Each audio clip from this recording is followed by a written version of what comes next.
అందరికీ నమస్కారం. 2024 సంవత్సరం ఈ సంవత్సరం చూస్తేనే వైసీపీకి వణుకు పడుతుంది. అప్పటి వరకు రాజకీయంగా పెత్తనం సాగించినటువంటి వైసీపీకి కూటమి ప్రభుత్వం తిరుగులేని దెబ్బ కొట్టింది.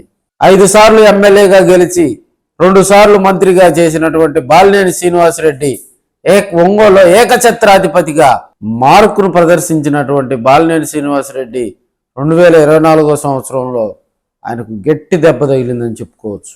2024లో జరిగినటువంటి ఎన్నికల్లో కనీ విని ఎరగని రీతిలో భారీ మెజార్టీతో గెలుస్తారని చెప్పి కూడా అక్కడ ఉన్నటువంటి వైసీపీ నేతలు ఆశలు పెట్టుకొని కూడా బాలినేనికి ఫుల్ సపోర్ట్ చేశారు. అదేవిధంగా దామచర్ల జనార్దన్ గారు 2024లో భారీగా 34,000కు పైగా మెజార్టీతో బాలినేని బోల్తా కొట్టించినటువంటి సందర్భాలు మనం చూసాం. ఒక్కసారిగా కంగుతిన్న బాలినేని శ్రీనివాసరెడ్డి ఒంగోలు విడిచిపెట్టి హైదరాబాద్కు పయనమైనటువంటి సందర్భాలు ఈ సంవత్సరంలో మనం చూసాం. వెంటనే జనసేన పార్టీలోకి చేరటం, జనసేన పార్టీలో తీర్థం పుచ్చుకోవటం, అక్కడ ఆయన సముచిత స్థానం కల్పిస్తారని కూడా ఆశపడ్డటువంటి సందర్భాలు అయితే మనం చూస్తాం. ఈ 2024 సంవత్సరంలో కూడా బాలినేనికి బ్యాడ్ ఇయర్గా కూడా మనం చెప్పుకోవచ్చు.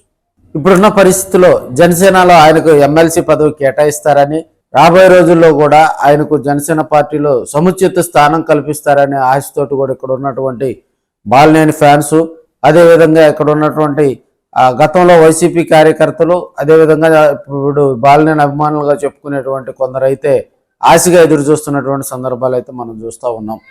జనసేన పార్టీలోకి బాలినేని శ్రీనివాసరెడ్డితో పాటు మరి కొంతమంది మాత్రమే అధినేత పవన్ కళ్యాణ్ గారి దగ్గర కండవ వేయించుకోవటం జరిగింది.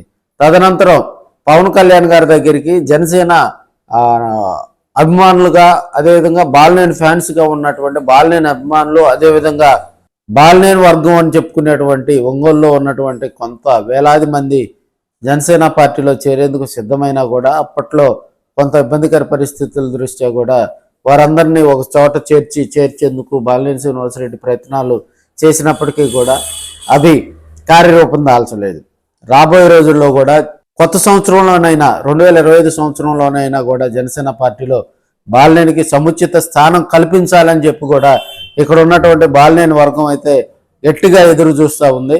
2025 సంవత్సరంలో బాలినేనికి గుడ్ ఇయర్ అవుతుందా, బ్యాడ్ ఇయర్ అవుతుందా అనేది కూడా మనం ఒకసారి 2025లో కూడా ఆయన మళ్ళీ అత్యున్నత పదవులు అలంకరించాలని చెప్పి కూడా ఇక్కడ ఉన్నటువంటి బాలినేని వర్గం, అదేవిధంగా జనసేనలో బాలినేనికి సపోర్ట్ చేసే వర్గం అయితే గట్టిగా కోరుకుంటా ఉంది.